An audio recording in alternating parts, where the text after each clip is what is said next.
एक तो सबसे पहले मैं माननीय मंत्री जी से पूछना चाहूंगी कि प्रस्ताव व्यवहार्य क्यों नहीं है। मैंने अपने विधानसभा में रामराय गांव है, वहां पे स्विमिंग पूल की मांग की है, पहले भी मैंने इस मांग को उठाया है।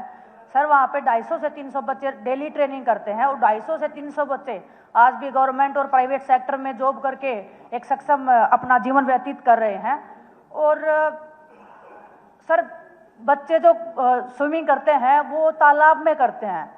मैं एक खिलाड़ी हूँ, यहाँ पे खड़ी हूँ, आप मंत्री जी मेरे साथ में चलेंगे उस तालाब में, अगर वो एक बार उस तालाब को क्रॉस कर देंगे और उसके बाद में वो हॉस्पिटल में एडमिट नहीं होंगे तो मैं सर इस सदन को छोड़ के यहाँ से चली जाऊंगी।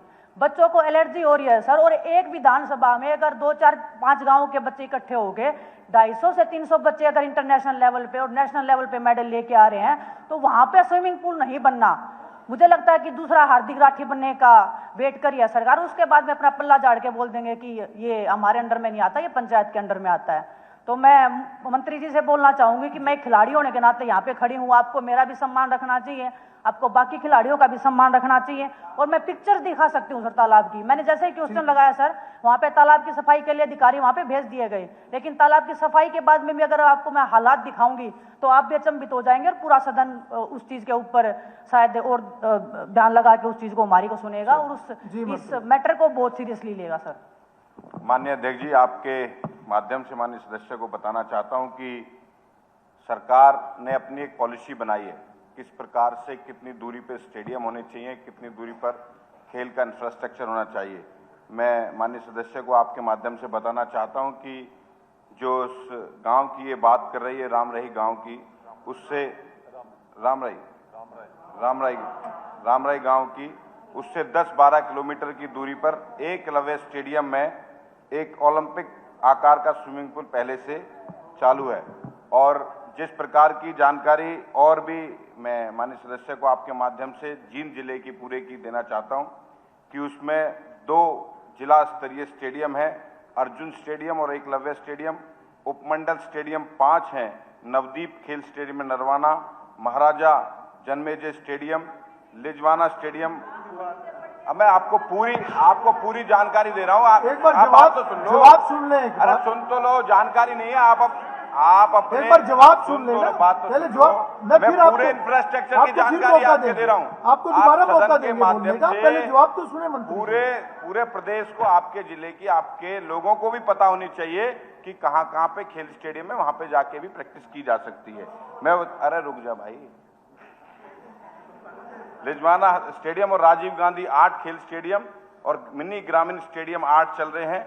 83 खेल नर्सरियां वहां पर चल रही हैं और एक रिहायशी खेल स्टेडियम भी वहां पर चल रहा है, एकेडमी चल रही है। और मैंने बताया कि खेल जो स्विमिंग पूल की बात है वो एकलव्य स्टेडियम में जो 10 से 12 किलोमीटर की दूरी पर है उस गांव से, वहां पर एक ओलंपिक लेवल का खेल स्टेडियम चल रहा है। बताती हूँ, एकलव्य स्टेडियम की मैं आपको हकीकत बताती हूँ। वहां पे प्राइवेट किसी को कॉन्ट्रैक्ट करके दिया हुआ है।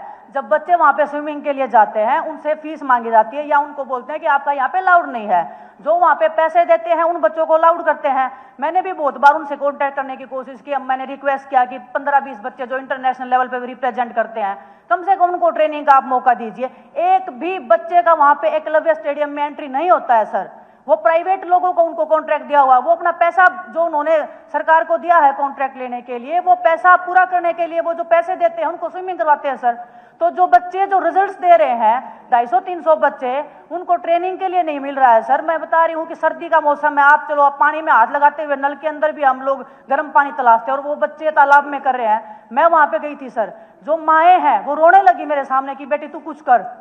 ये हालात हैं आज के दिन प्रदेश के और स्पोर्ट्स के, बच्चों के लिए और व्यवस्था हो पढ़ी लिखी बातें बोल रहे हैं आप। मैदान में तो आप मेरे साथ एकलव्य स्टेडियम में चलिए सर, हो सकता है। अब कोई प्रस्ताव आएगा तो इन्होंने बताया उसकी जानकारी लेके रखेंगे। हाँ ठीक है, आप चर्चा कर ले। व्यवहारिक नहीं है, जो व्यवहारिक नहीं है, अरे बात तो सुन लो, जो व्यवहारिक नहीं है, जो पॉलिसी के अकॉर्डिंग है, आप चर्चा करें। मिनेश जी उन्होंने कहा है कोई प्रस्ताव आप लाएं, कुछ सिलेक्टेड बच्चों के लिए प्रस्ताव लाएं ताकि उनके लिए व्यवस्था की जा सके। जो व्यवहारिकता वो जवाब मैंने दिया। हाँ। लेकिन आप करेंगे तो उस पर एक बार विचार करेंगे। और जो आप कह रही हैं कि किस प्रकार की जो फीस ली जाती है, अगर उसकी बात करेंगे, उसकी जांच करेंगे। अगर कोई ऐसी बात है तो कार्रवाई करेंगे।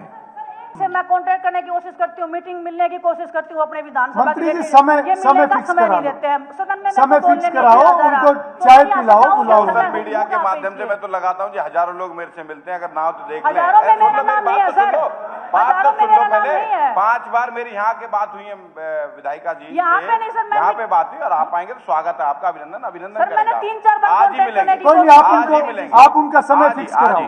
ठीक है, तेजपाल तंवर जी। जमीन भी दी हुई है, आप मिल जी जो अभी माननीय सदस्य ने बात उठाई है, देखिए हमारे देश भर में बहुत मैराथन होती है, 20-20, 25-25 किलोमीटर के हमारे बच्चे मैराथन में दौड़ में भाग लेते हैं, और 10 किलोमीटर की दूर पे अगर कोई ओलंपिक लेवल की ट्रेनिंग वाला कोई अगर इंस्टीट्यूशन है, कोई स्टेडियम है, तो उसको इतनी दूरी में नहीं आकर चाहिए। अब देखिए अगर तालाब की सफाई का विषय आया कि भाई तालाब है, भाई अगर तालाब में गंदगी उसकी सफाई तो तुरंत हुई है सफाई भी। अब अगर बच्चों को ट्रेनिंग के लिए जाना है तो थोड़ा बहुत तो देखिए मेहनत तो करनी पड़ेगी ना सर।